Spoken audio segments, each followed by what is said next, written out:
Last log shows him caught in a storm.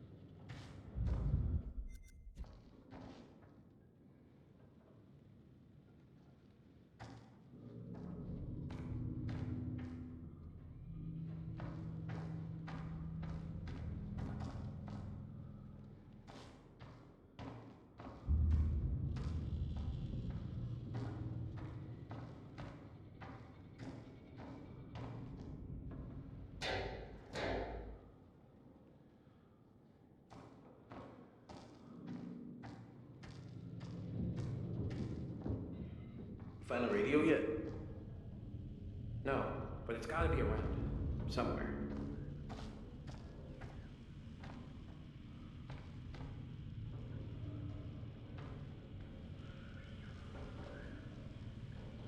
This doesn't make sense. How could they be headed to San Francisco with a route like this? It's almost like they didn't want anyone to know they were coming. Like hide and seek in the ocean.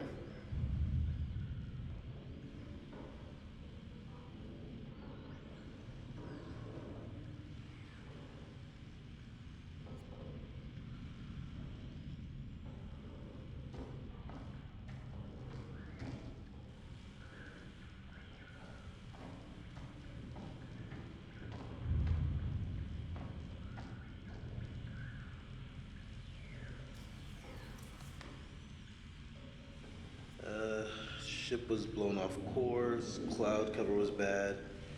They couldn't establish a position.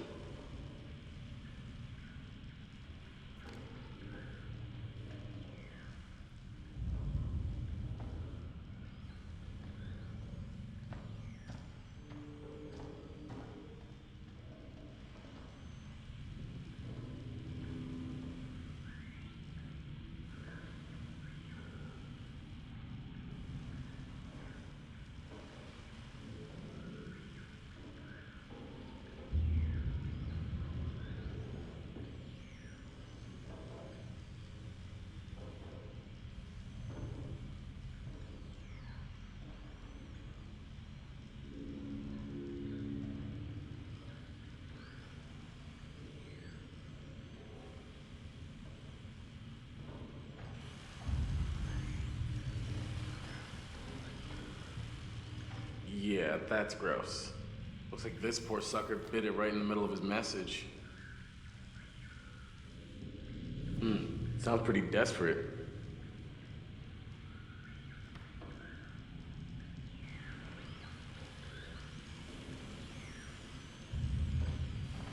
Take a look.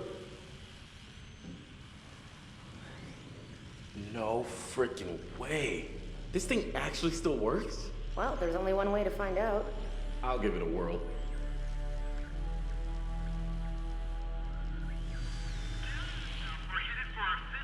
Ah, it's working. Let's ask them for help. Hey, is anyone out there hearing this? Hello? Received. Over. Holy shit, we got him.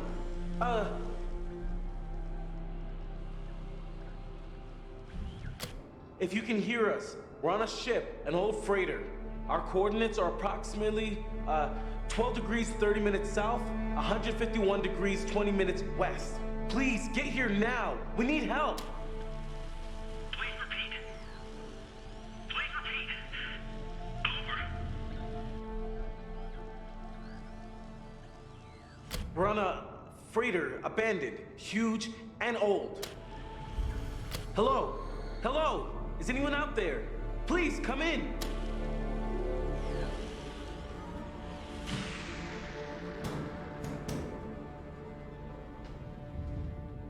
Hey, come here, look.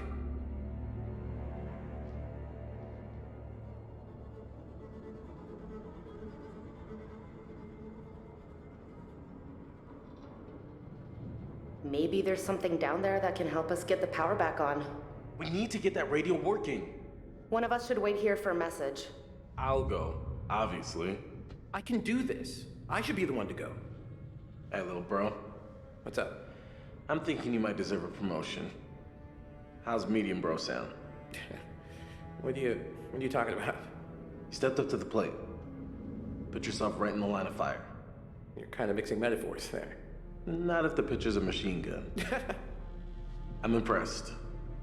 Seriously. So what do you think? Hey, if you're sure you're up for it, I believe you got it, bro. I'm coming too. Hey, what? Julia, no. Ugh, whatever. Go, both of you. Have fun. You better come with me. All right. You and me, bro.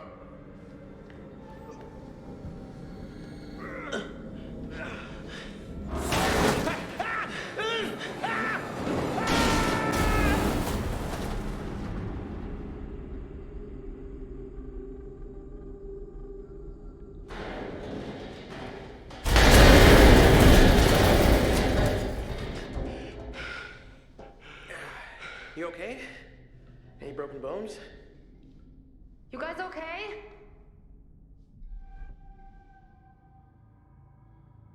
I'm okay. What do we do now? I don't know where the fuck we are. Just need to focus, get our bearings. I'll wait up here by the radio. Here.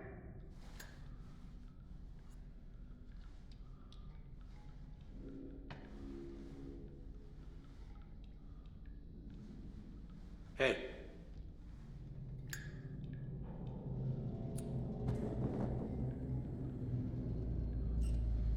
Let's go. Looks like we're in the lower levels of the ship.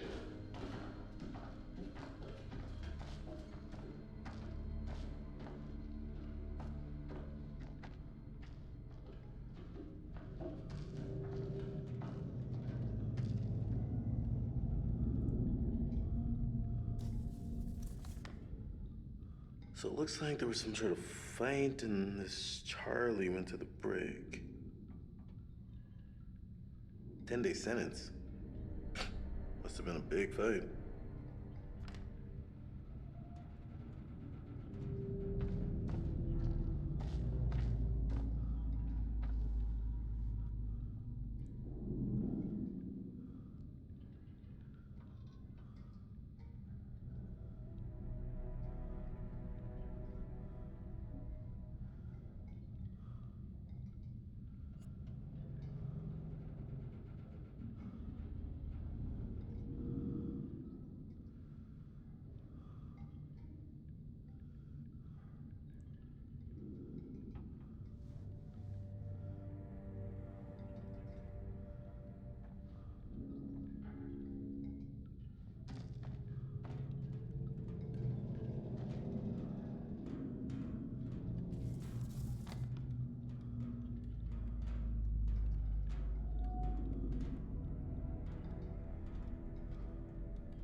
Someone named Joe was in the sick bay.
breaking into the power and water station down the street when we were little? Yeah, kinda. I mean, and why did you take me? I just thought you could use a little fun. No, I'm gonna go out on a limb and say that you were scared shitless. Shut up.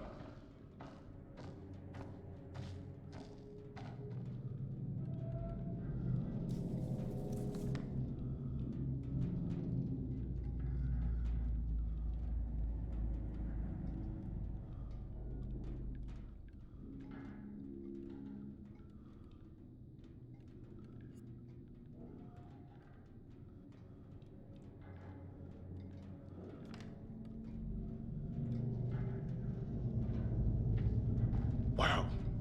Jesus.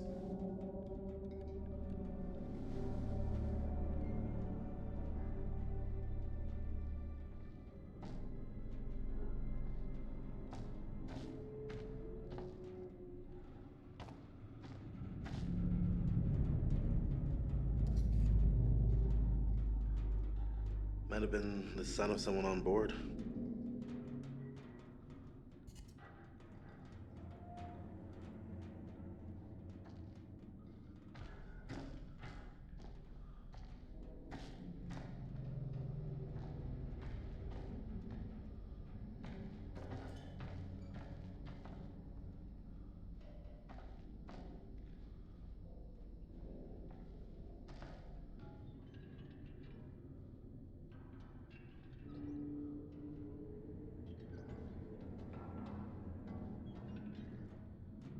Come take a look. Look, down there. I think that's the engine room. Oh, I think you're right. Hey, that's as good a place as any to find a generator, right? Let's find out. Shit. No more ladder. I can drop the rest of the way. Whoa there, partner. Let's not do anything reckless. Are you okay? Yeah, fine. Come on down.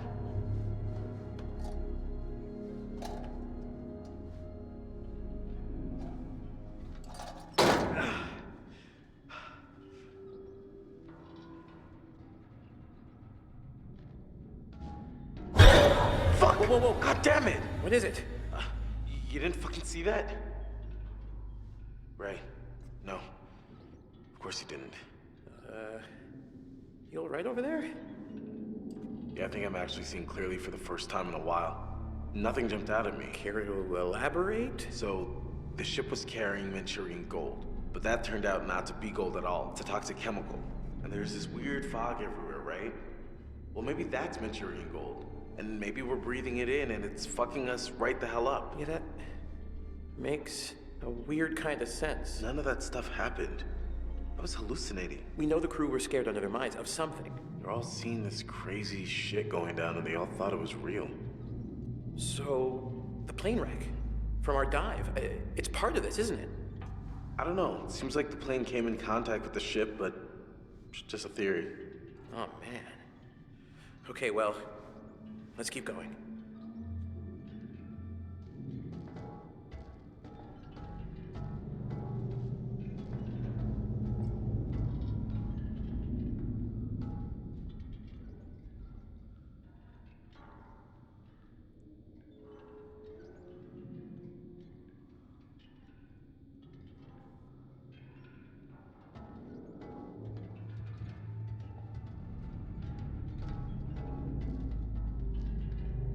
I could have sworn I heard one of those dudes calling the other one brother. Huh. Wow, man. Yeah, I mean, I just thought of them as these monsters, but they're brothers. Hey, monsters can have brothers too.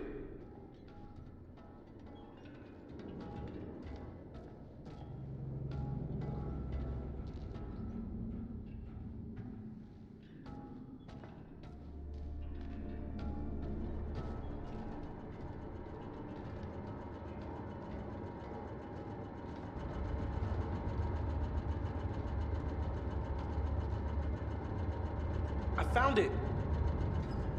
Yes! This thing still works.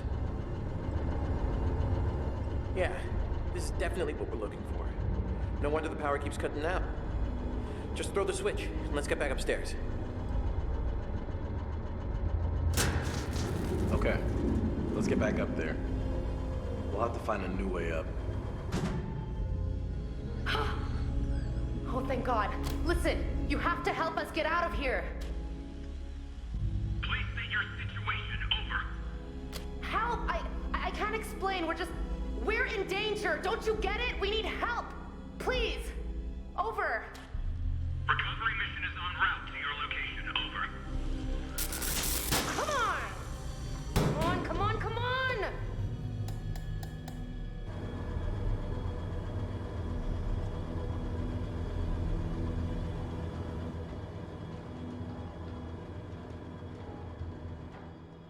Hey, look at this. Oh, hey. It's the rebreather. I bet the fisherman brought it from the Duke. Yeah. Does it work still? It's got maybe a few minutes of air left. Worth taking with us? It's gonna slow us down. Let's leave it. It's bulky and heavy. Not worth it. No, we should take it. Parts of the ship are completely underwater. Salaud, je sais ce que t'essaies de faire. Tu veux me tuer? Hein?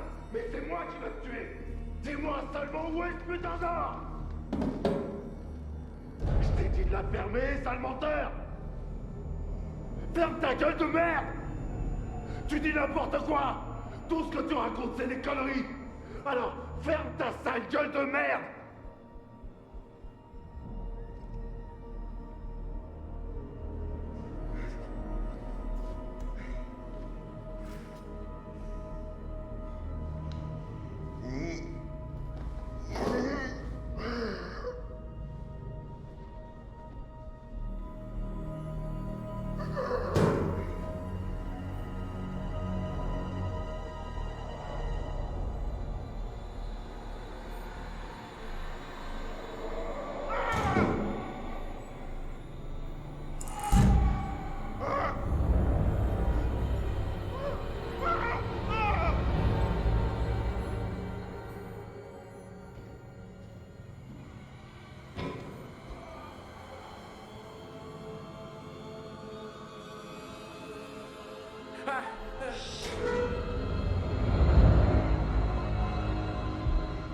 Maintenant, c'est moi qui viens me chercher. Les esprits des morts viennent me chercher. Je vous attends, bande d'enculés. Ah!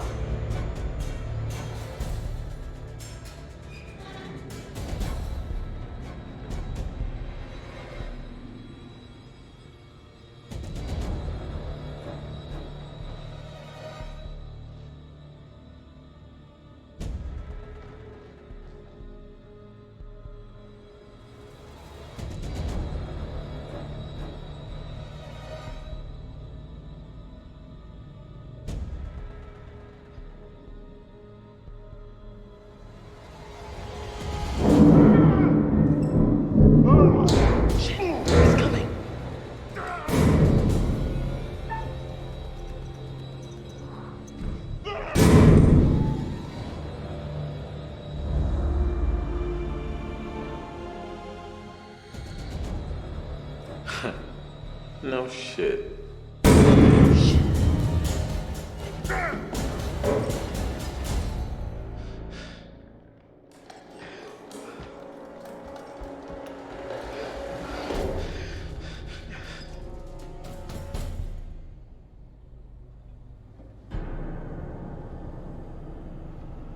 There's no use hiding, you little foot. What's the problem with sharing all that gold, eh? There must be plenty of that to go around, more than enough. And we're all in this together, right? Trying to cut me out of the deal? You can't have all the gold. Then I'm to be left here to die. But I am the captain. I am in control. And I am the one that says who goes and who stays.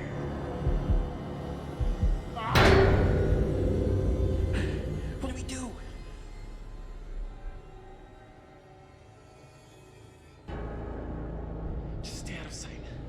Let's see what he does. Ah, the smug Americans have smashed their way into a foreign land and come up short. The generators are on. The gold is mine, and now I'm the one who gets to smash. Me! With my big fucking hammer! Ah, aha!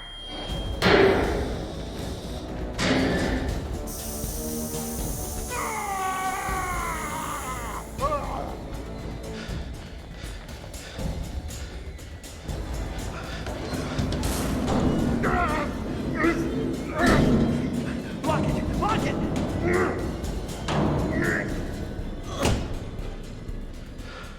You think it'll keep him back? Hell yeah, Will.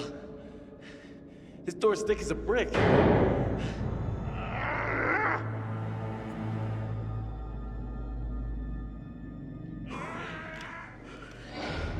Okay. Okay. None of you move. None of you go all changing on me now. Turn around. Oh, slow. Real slow. Okay. All right. Not changing. None of that. Raise your hands up. Slow. No, no. Not like that. I said no changing. Hey, man. Oh, no, okay. We got no beef with you, okay? We just want the guy out of here. In one piece. All right? I'm sorry, but if you're breathing, then you don't got much of a choice in the matter. You don't got a say. Ah! Not again! It's all gone changing on me! What? What's changing? Stay away! Stay back from the mist! Hey, there's no mist, man. Don't breathe it! Don't breathe the mist!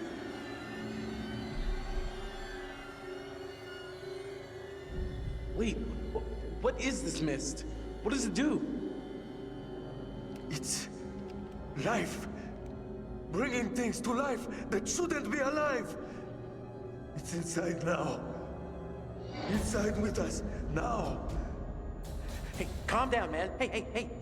Calm down. Stop! Stop! It's in one of us, isn't it?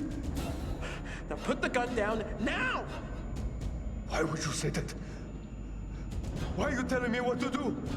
Yeah, you breathed in the mist. It's happening. I can feel it.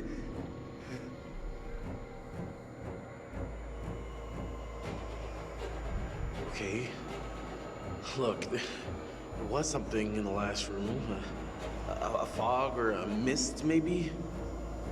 I knew it. I told you. Did you breathe it in?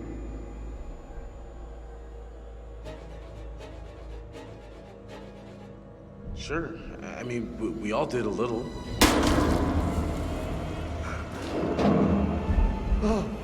Ah! No! No! No!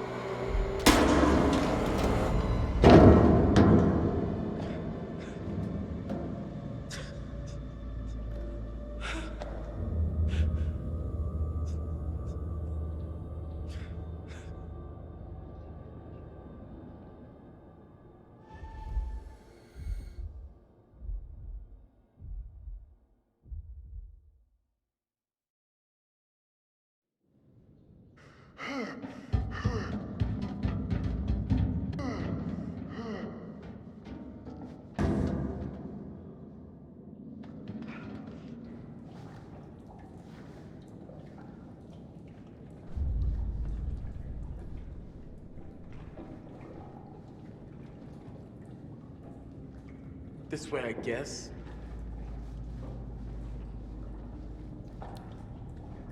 Oh, come on!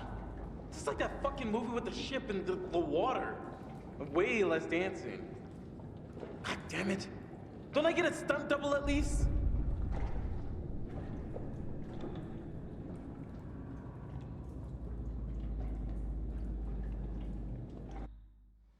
Go after them, stay here. Go after them, stay here. Go after them, stay here. Guys? Shout if you're okay! Shit. I'm coming!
Oh God, everyone better be okay.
What kind of haunted house bullshit is this?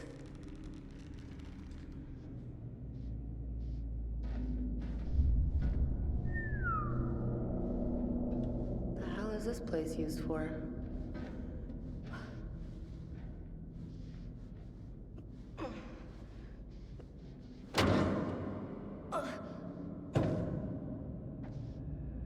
Je les ai vus, ouais. Ouais, je les ai vus. Ils étaient juste là. Et je savais que c'était impossible. Mais ils étaient là. Et ils me regardaient, droit dans les yeux. À travers moi. Avec leurs yeux. Avec leurs putains de grands yeux. Tu me crois pas? Non. Moi, je te crois pas. Arrête ça. Arrête de me regarder. Tes yeux sont trop... Non. Non. Oh, non, non, non, non, non, non, non, bordel. Je vais te crever les yeux. Ah, fous le camp avec tes yeux. Je t'en prie. Ah! Stay back! I mean it!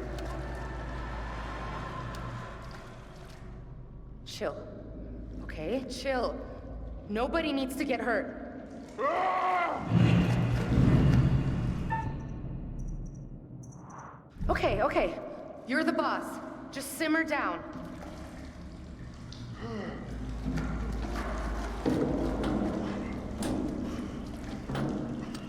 Can we chill out for a second, please?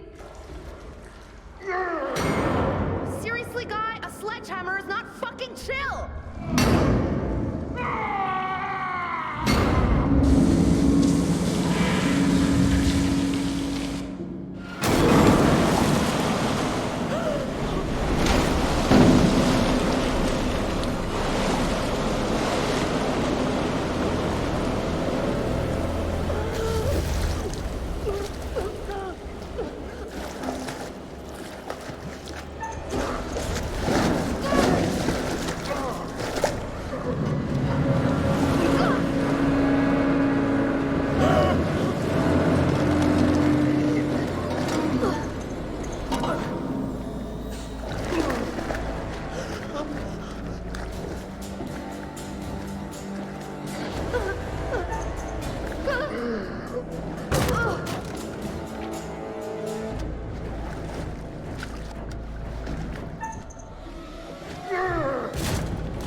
Okay, guess it's time to see if it's working.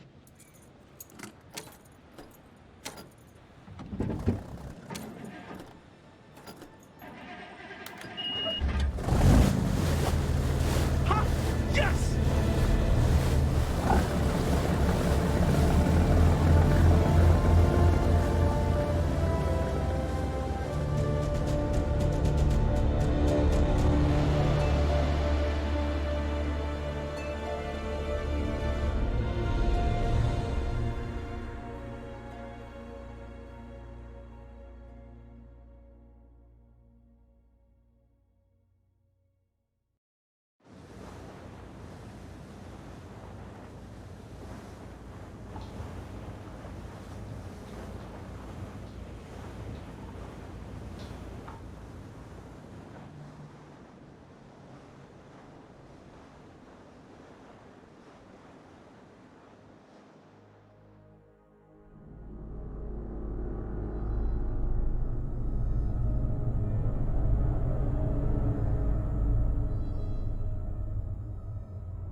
That's it. Game over. You're done. For now, at least. You could always try again, see if you can't do better next time around. Not a very happy ending. Or maybe it is. Depends what makes you happy, really. I suppose when the curtain falls, you're either ready for it or you're not. It's all about decisions, isn't it? Decisions made in a hurry, in a panic, made with the heart instead of the head, or vice versa. Sometimes those decisions take a long time to have repercussions. But there are repercussions. There are always repercussions.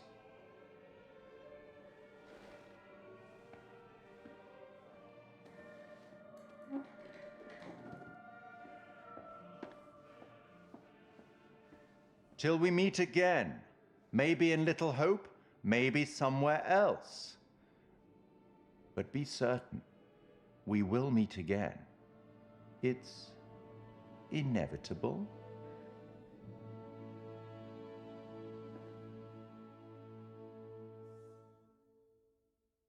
Won't you spare me over till another year? Won't you spare me over till another year? Won't you spare me over till another year? Won't you spare me over till another year? Won't you spare me over till another year?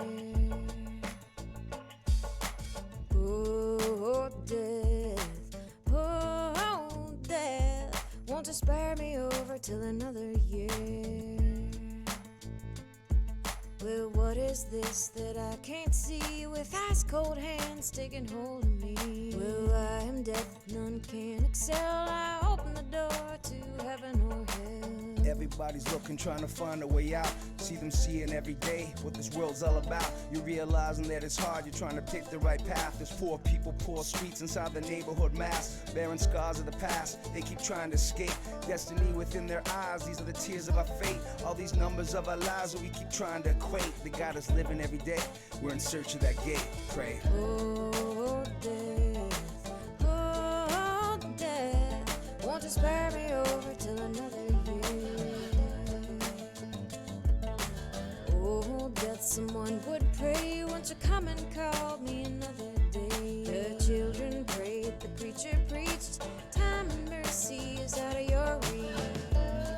Lo and behold, the pale horse and the rider who decides the fate of one who made a failed choice. With a tail off behind it, it trails off in the fire that spark those who don't know they're stuck on a stale course. Yeah, we all face death when it comes to take your breath, usually without knowing how many days are left. Some raise their chest, others cower when it comes, whether you're living in the towers or down in the slums. Oh, death, oh, death, won't you spare me over till another year? I'll fix your feet till you can't walk. I'll lock your jaw till you can't talk. I'll close your eyes till you can't see this very hour. Come and go with me. Praying heaven's coming, praying it doesn't come late. This is for real, man. It's how I push through my pain. When ashes always fall in death's rain. It's cold outside. Death look me in my eyes. Hold through these plans, man. We gotta be wise. Hold through together. Then they will rise. I'm saying peace for all my people that can see through the lies. La brisa running up her thighs while she's singing. Oh, death, oh, death, won't you spare me over till another year? I'm death, I come to take the soul, to leave the body and leave it cold. Draw up the flesh off of the frame, dirt and worm both have a claim. Take a moment to reflect on. Think of all the things in your life that you slept on, or slipped through your fingers like Teflon, cause you lost your focus, steady thinking about the next dawn. Saying that the next dawn you'd make things better, but you didn't get a chance to make your reparations. Better make some preparations, but if you're not ready yet, death comes for all of us, my friends, so you better get. Oh, death, oh, death, won't you spare me over till another year? Won't you spare me over till another year? Won't you spare me over till another year? Won't you spare me over till another year? Won't you spare me over till another year? Won't you spare me over till another year?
So out of nowhere, this thing just sent out an SOS. Guess we got a real live ghost ship here, huh?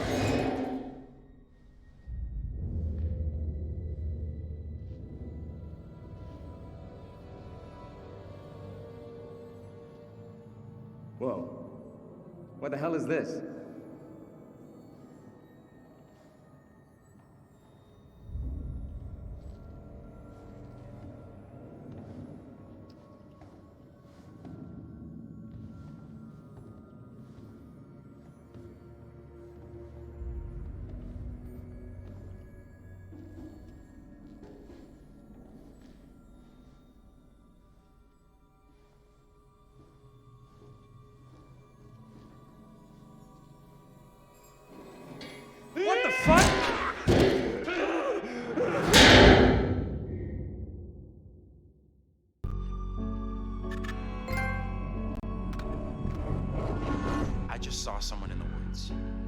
whoever it was, they're gone. Going to Scarborough. Okay, very good.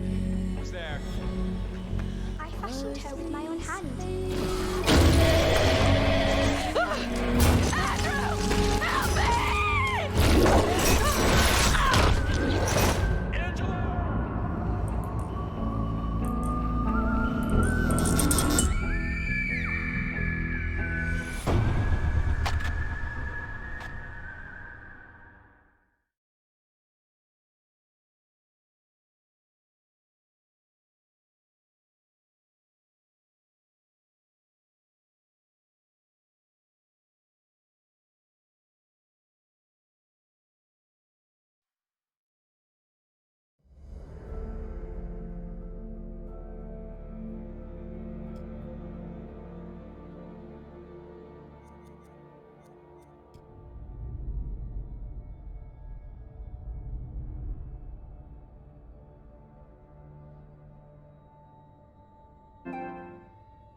The horror anthology is much loved and has an established pedigree across all forms of entertainment.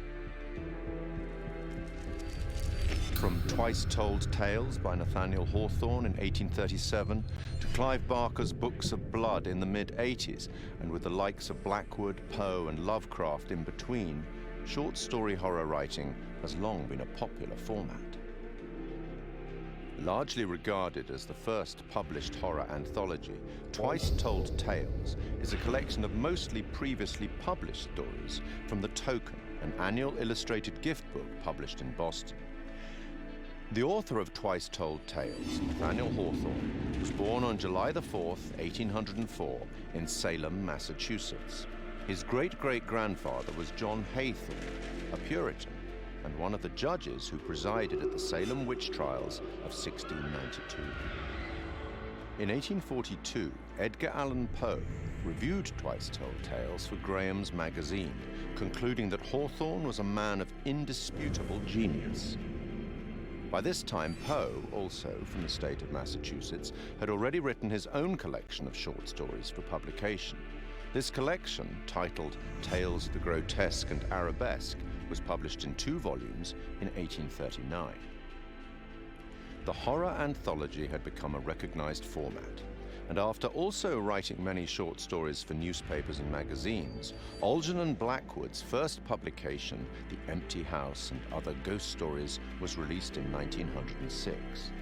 Blackwood went on to write such classics as The Willows and The Wendigo, which was first published in another anthology, The Lost Valley and Other Stories, in 1910.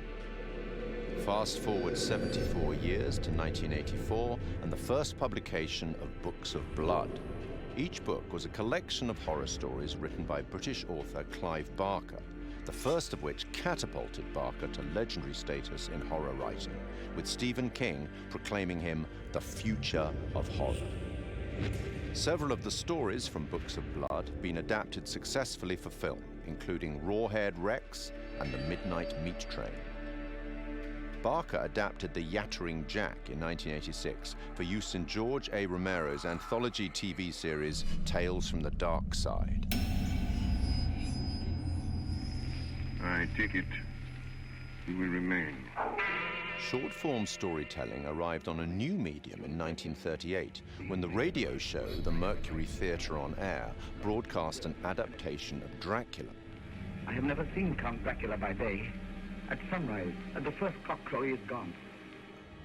The series was the creation of Orson Welles and John Houseman and became most famous for its broadcast of War of the Worlds, which terrified listeners, believing that the alien invasion was a reality.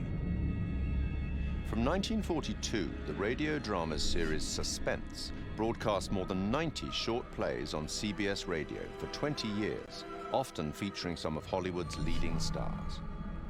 Initially, the series seldom used material that would be classified as horror, fantasy, or science fiction, but by the late 50s, this became a regular occurrence, including material such as H.P. Lovecraft's The Dunwich Horror. One episode, The Hitchhiker, broadcast in 1942, featured a performance by Orson Welles and was later adapted for an episode of The Twilight Zone in 1960.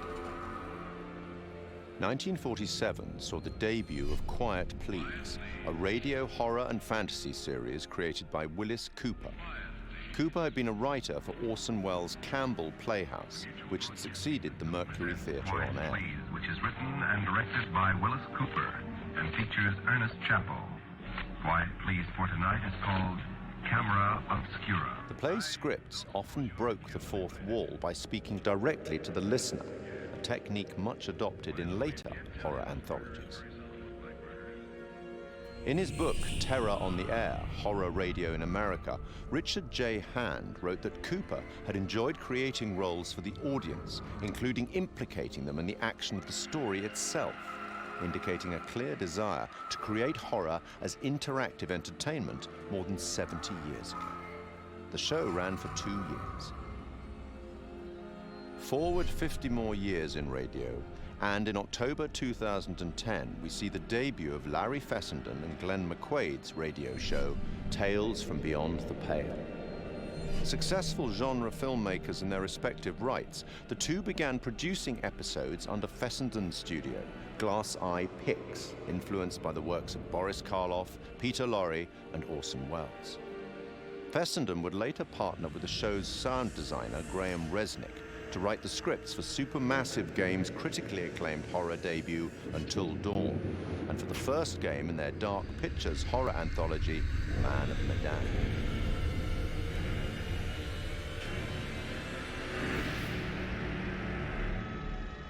In film and TV, short-format horror has been successfully represented many times since The Twilight Zone in 1959. Created and presented by Rod Serling, The Twilight Zone ran for 5 seasons on CBS from 1959 to 1964. Each show was a standalone story featuring characters faced by surreal and often disturbing events.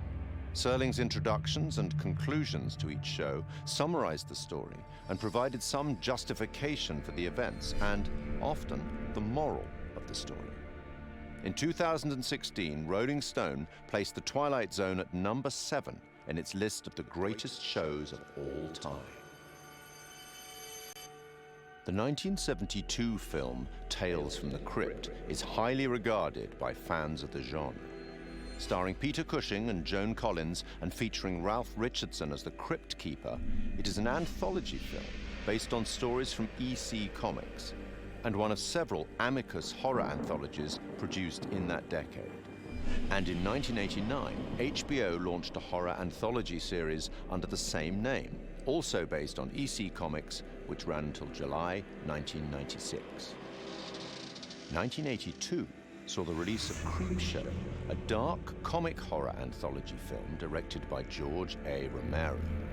Influenced by and a homage to the material from the EC and DC comics of the 1950s, its entirely original material was written by Stephen King, and it is a somewhat tongue-in-cheek expression of the horror genre. 25 years on, and in 2007, Trick or Treat presents another set of horror shorts as a dark comedy horror anthology film. And then, in 2012, a very different anthology film with a very different tone, VHS. Created by Brad Miska and Bloody Disgusting, an American horror genre website and film production company, VHS is a much darker horror anthology film. Comprising 6 short horror stories and linked by a found footage theme, 2 of the stories, Second Honeymoon and Tuesday the 17th, were written and directed by Ty West and Glenn McQuaid. Other examples in film and TV that are more than worthy of mention are Roger Corman's 1962 anthology, Tales of Terror, based on 3 Edgar Allan Poe short stories and featuring Peter Lorre, Vincent Price, and Basil Rathbone. The 1963 Italian horror anthology, Black Sabbath, narrated by Boris Karloff.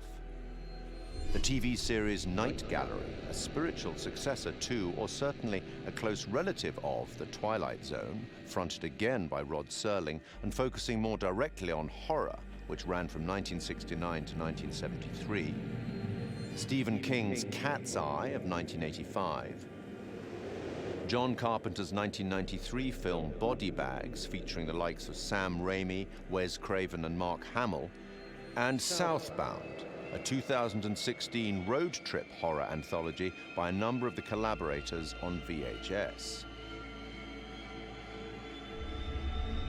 From written fiction through radio, cinema, and TV, and now video games, horror anthology is a format that both creators and horror fans enjoy.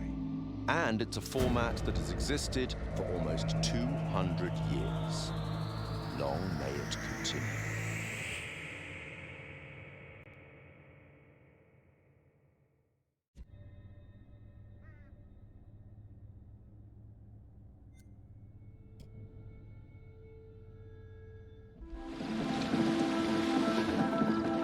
Hey. What's up, man? Conrad. Good to finally meet you, Conrad. This is Brad, by the way, my little bro. Hey, man. Want to crack a cold one with me? In The Man of Medan, I play a character named Conrad. And I think initially when we find Conrad, he is a sort of entitled guy, a wealthy American who's on vacation. Where's the old crust bucket skipper anyhow? He's an adventurous guy. He lives off the cuff. He does what he wants. I'd invite you to make yourselves at home, but And I think that's kind of fun to play as an actor. He has no censor, he's no filter. So whatever circumstance he's put into, you know exactly how Conrad feels. And so it was kind of fun performance to start out being brash, kind of a silly guy, and just jump in and have fun with that. So is everybody on board and ready to go? You're selling, I'm buying. I think Conrad and I have some similarities. I think the sense of humor and the sense of fun are similar between Conrad and I, but I will say that he's a little more aggressive and a little more outlandish than I am. Guys, look, I think we gotta listen to our experienced, beautiful, smart, and beautiful captain here.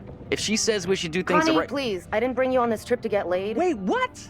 I think Conrad's the kind of guy that I would like to be at a party with. You know, I'd like to have a barbecue and drink some beers with him. I don't know that Conrad and I would be best friends. I think we'd butt heads a little bit. Right on, Bradical. I like the cut of your ship. It's jib. Don't ruin it. I think the scenes that I've had the most fun with so far are basically when Conrad is going absolutely crazy. I don't want to give too much away, but there's a scene where these sort of fishermen interact with our divers, with our core crew here, and he's just a bit of an asshole. Hey, we got damage here, you see this? We can take care of this, man. It's not a problem. I mean, what do you think, like $10 cover it? Oh, whoops, my bad. Let's make it 20. Okay. Hold on, I got this. Well, shoot, you think it's more like 30? I can do 30. All right. You drive a hard bargain, but I'm with you. Here, you know what? Let's just throw in the whole pot. That's yours. You go ahead. Let's go. No! He's just got an attitude. He's brash. These people are messing with his group, and he just kind of lets loose and talks trash to them. And as a guy who would never do that in real life, it's a lot of fun to just kind of let Conrad flow, say whatever he wants. You are an idiot. They left, didn't they? That doesn't make you any less of an idiot. You know, the only thing funnier than seeing you try to buy your way out of that situation is watching you put your money to waste. Got a smile out of you. Worth every penny. I cut. One of the most interesting and one of the key moments that sticks out for me is Conrad's decision in the first act of the game, either to stay with the group or potentially just take off. Storm's 8 miles away. They came here on a boat. Maybe we can take it. Yeah, it's a speedboat. I can get out through the window. We gotta break these off first. Too loud. They'll hear it. We're gonna break them during the thunder. Good call. Don't leave us here, okay? And I think, again, this is what's interesting. Depending on how the player sculpts the story, Conrad can become a coward, essentially, and desert his friends and his family, or become a hero and stay. These fuckers need to pay. So that, to me, is very, very interesting. Two very human choices, and depending on how our player decides to live with these characters, can totally change the outcome of the game. So I think that I enjoy when Conrad makes the heroic choice and gets to stick around. He obviously gets to see more of the adventure, but it's just as possible that he tries to save his own life and takes off. Whew, wow, that was intense. That's one way to put it. You got a better way to put it? All the characters do have very strong personalities and drives. Leave, leave, leave! I think Conrad is the instigator. Good news, bad news. Bad news? I don't see how this could get any worse. I think he is the one that really starts the confrontation with the fishermen. These are kind of... Maybe the fishermen I pissed off earlier. Oh, God damn it, Conrad. Great, just great. And the good news? So I think in a lot of ways, Conrad is there to stir the pot and create drama. I recognize them. How was that good news? I thought you were gonna ask the good news first. You're such an idiot, Jesus. Do I prefer playing the good guy or the bad guy? I think that there's fun in both. To be honest, I don't get to play the bad guy as much as I get to play the good guy, so I think I relish those moments where I get to play the darker side of things. But I think every good hero has that balance, has that dark side. I think a good guy who only is doing good things is kind of boring. You just had to piss them off, didn't you? So I think that there's elements of both sides in both characters. And the best villains are the villains that don't think they're doing anything wrong. Their motivation is not like, oh, I'm a mustache twirling bad guy. It's like, no, they're doing what's right for them. It just happens to be against what most people think is the right thing to do. If I can't shoot them as payback, at least I could give them a nice jab with a sharp knife. Because I'd had some experience working with motion capture and games before, this experience was much easier for me coming right in. I didn't feel like I was jumping into the deep end. What I really like is that all the actors are constantly there all the time. There's the ability to work off each other without the pressure of specific lighting and marks. There's a freedom to that I really, really enjoy. It's been really good. It's been very kind of a free experience as far as like motion capture performance. You got a funny way of saying thank you, Conrad. You're a piece of work, Conrad. I'm not all work, I'm a little play, too. Hashtag wink.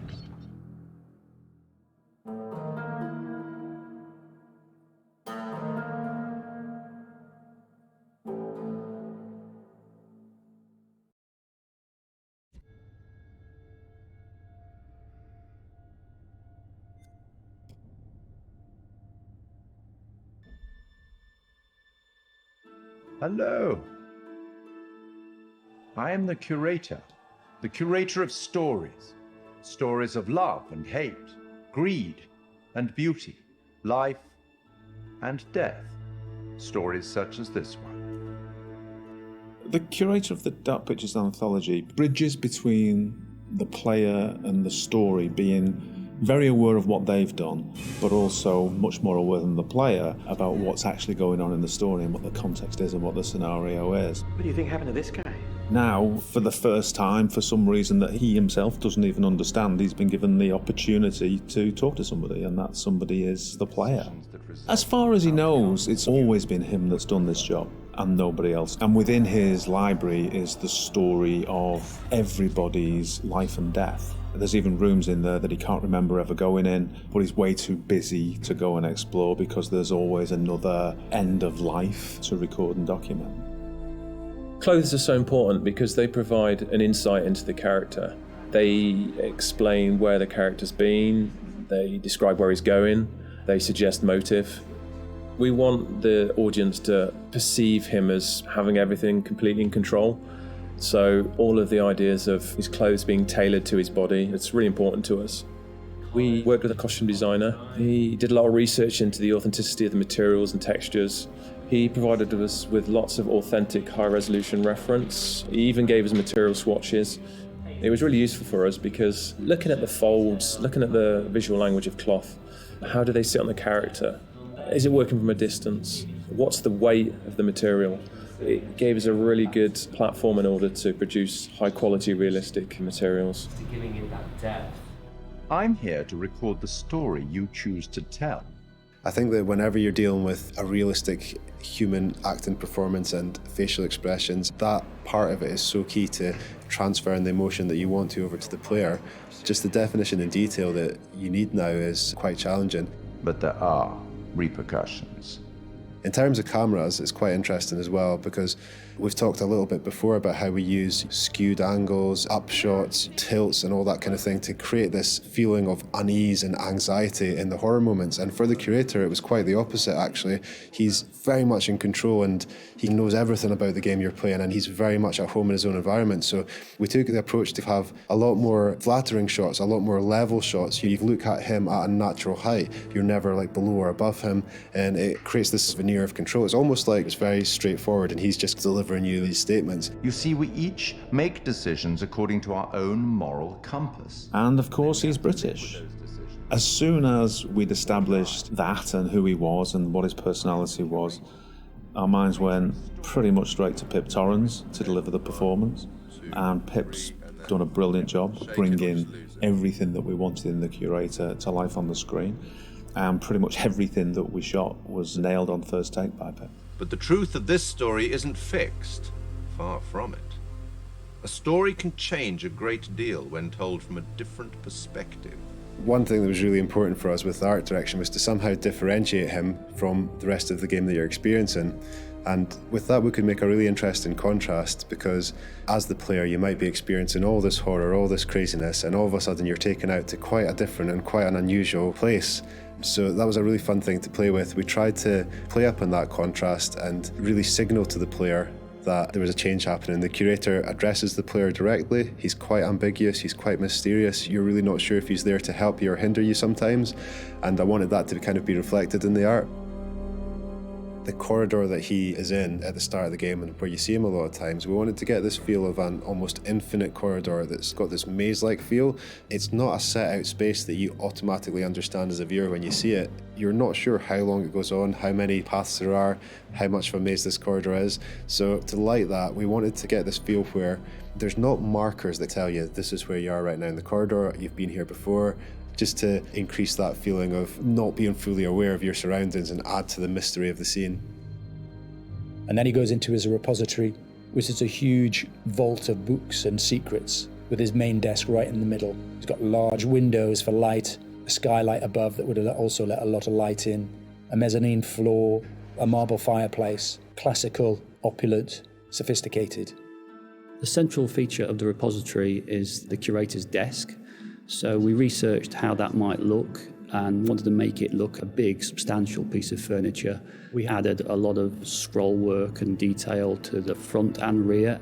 All of the things that you'd expect, the brass fittings for the drawers. There's quite a lot of detail went into that, and we thought we might be seeing that quite close as well again. So in the end, it fits nicely within its environment. It references some of the Victorian era detail that you might see on a piece like that. The creator has the ability to access stories through the pictures on the wall. They're almost portals through to another world. And that all had to fit within our architectural environment. So we looked at very ornate framings, large pictures that would hang on the walls, that would feel correct and not out of place, and something of this nature. We thought about where we could include light sources that would be interesting and would put light in the right areas of the room. The skylight's a really good example. We decided that having this top-down ambience would really bed the scene in nicely and create this nice veneer to it, and then add in another number of interesting light sources that we can use for accents, such as a fireplace, such as the candles, that just are there to give you that extra range of colour if you need it. They're there to draw the eye of the player to what we want to show them. It's not my place to interfere, but I might be persuaded to offer the occasional hint. Here's one for free. It's a strange place. Who's this guy? Why is he talking to me? Where am I now? I was just on a ship having some horror happening, and now I'm here. And this guy has the appearance of being there to help you, but he seems like such a strange guy, and the environment he's in is so different. There's a certain ambiguity to it, and we wanted the player to question whether or not he's on their side or whether or not he's kind of playing his own game with them. The curator's no ordinary person, and his repository is no ordinary place. And you'll get the chance to see him again in the rest of the Dark Pictures anthology.